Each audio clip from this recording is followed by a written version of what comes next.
Okay, before we go any further, I'm still not done with this Chinese crap. Last time I got exhausted from it all and I couldn't really put it all together the way I wanted to. But this time, now that I've had a day to calm down and think, it's time to put this to bed. Once and for all. First of all, this whole Zero at the wedding thing, let's go step by step on this. Zero had to break in at some point. That's fine. But remember the wedding shenanigans from Wreck-It Ralph? Remember that second wedding where they had 1,000 laser sights poised and ready in case any more assholes decided to show up? Well, if a Disney movie can have that much sense, why can't this? The Chinese troops only move in after Zero already has the Empress at gunpoint, and then they only move in ground troops. What the hell? You know after the attack on Nunnally's cruiser that the Black Knights primarily attack from the air. So, okay, maybe your nation isn't with the times and you don't have the money lying around to invest in a cutting-edge military force. Britannia fucking does! And if they're gonna be your allies, why couldn't you have these Knights of the Round, who are clearly doing fuck all before now, be standing guard the whole damn time? Toto would have been caught shit out of luck, Zero would have been caught with his dick in his hand, and there wouldn't have even been a need to kill your Empress because an increased presence of soldiers in the chapel itself would have put Shin-Kei on his ass. But of course, I'm making way too much sense again, so let's just move on. Now, to the esteemed High Eunuchs. Why, seeing as Shin-Kei was the strongest soldier on the battlefield, fighting for either side, didn't you just manipulate and lie to him? You know he wants to save the Empress, so why not keep your real intentions secret and pretend you're gonna save her, and then kill the both of them when it's convenient, instead of brazenly bragging about your plan like shitty comic book villains and cackling like it's going out of style. Oh ho ho, so cliched.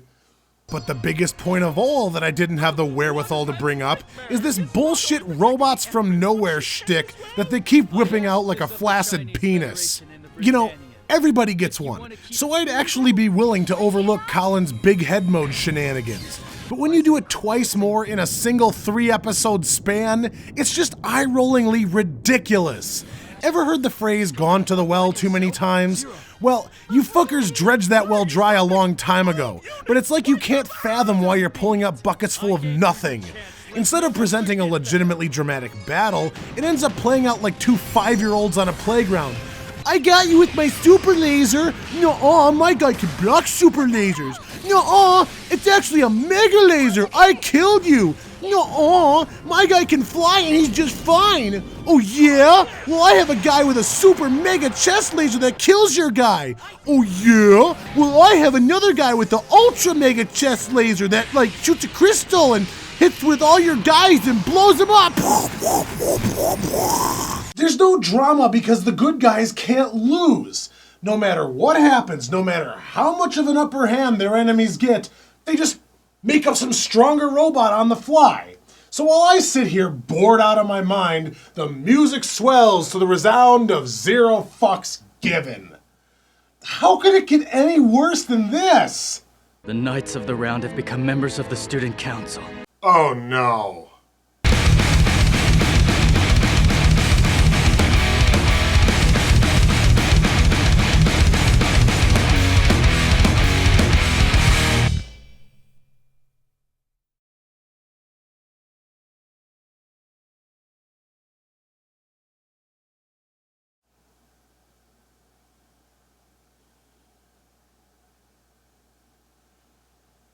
Fuck it.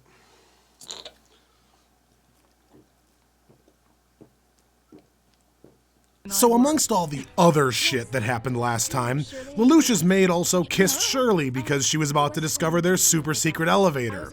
Why does this matter? Oh, the same reason I just downed this beer. It's time for another filler episode! Hit it! Except this one is so much worse. At least the last one had a reasonable explanation. Suzaku had returned to school to keep a closer eye on Lelouch, and the school council wanted to celebrate the return of their long-lost friend.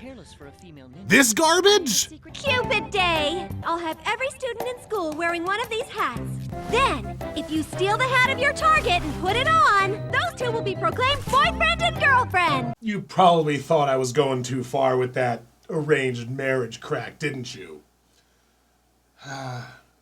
It's nice to be naive sometimes. But I'm getting ahead of myself. I almost forgot about the shamelessly gratuitous shower scene. I've got a date with Lelouch tomorrow. Huh? Oh? I heard that Giselle in class B said she'd go to the art gallery with him. Yep, he's taking me out too to a movie. Me too. Yes, that's right. We're going back to another well. The one where every girl wants to ride Lelouch's dick. You know, in the first series, this was set up to create opportunities for genuinely funny jokes. And out-of-place homophobia. Does that include Lelouch? Actually, I would prefer Millie.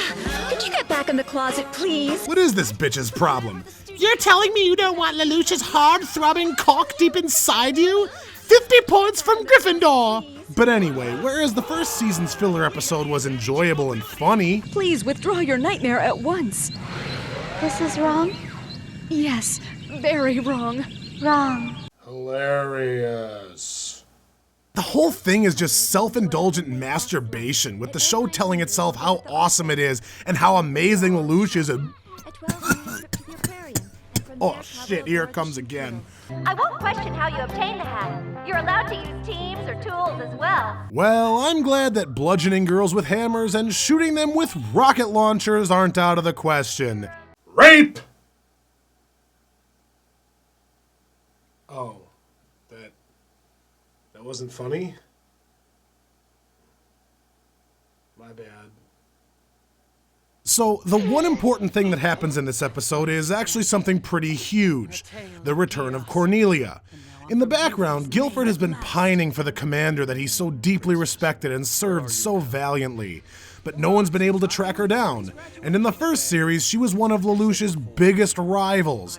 So her absence has, in no small way, allowed Lelouch to have his way with Britannia as much as he has. But now, she finally makes her dramatic return. And all she gets is 2 scenes that don't even total a minute of screen time. Because this is so much more important. After all, Lelouch is a warm-blooded male. Yeah, we'll catch him off guard. I don't even know what I'm watching anymore. I thought this show was about Lelouch's conquest of Britannia, but apparently high school hijinks have to take center stage at some point. Why? So, to make matters even more bullshit, the maid takes Lelouch's place again and we find out that she's apparently a fucking ninja. I mean, of course, right? The timid maid that used to work for Millie Ashford, who had to be Geassed in season 1 just to make a phone call, and did nothing else of consequence. Of course she'd be super fast and super agile. It's totally not something they just made up out of thin air. And neither are all of the fucks that I give.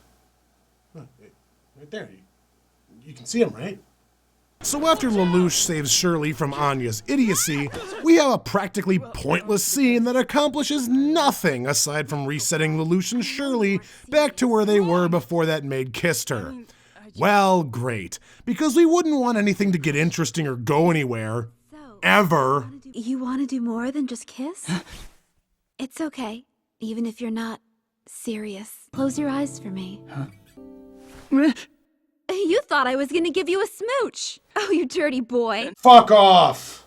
So despite the fact that Millie spent the entire episode trying to get Lelouch's hat for herself, she reveals that the entire game was meant to bring him together with Shirley. Which makes less and less sense with every single word I say about it.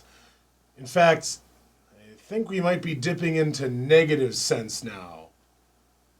Let's just move on. So we end things with Millie graduating to become a reporter.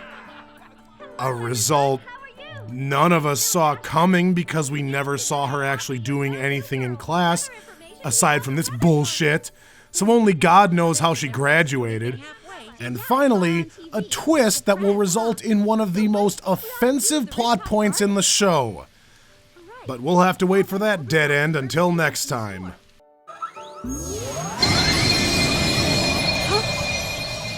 This is the 8th area, correct? I remember Zero, the one who killed my father. It's Lelouch. Shirley has all her memories back now? There are so many ways they could go with this. I mean, they could have her still be in love with Lelouch, tortured over it, but then ultimately choose to stay with him, picking love over everything else, just like she told him to do. She could out him to Suzaku, turn completely against him, because once her silly ideals are confronted with this harsh reality, she just can't make any other choice.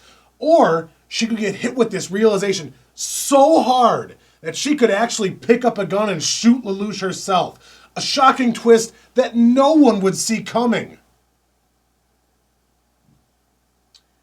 But I think we all know that none of these things are going to happen. So, where will they take this? Well, you'll just have to find out next time on the next chapter of 25 the Hard Way.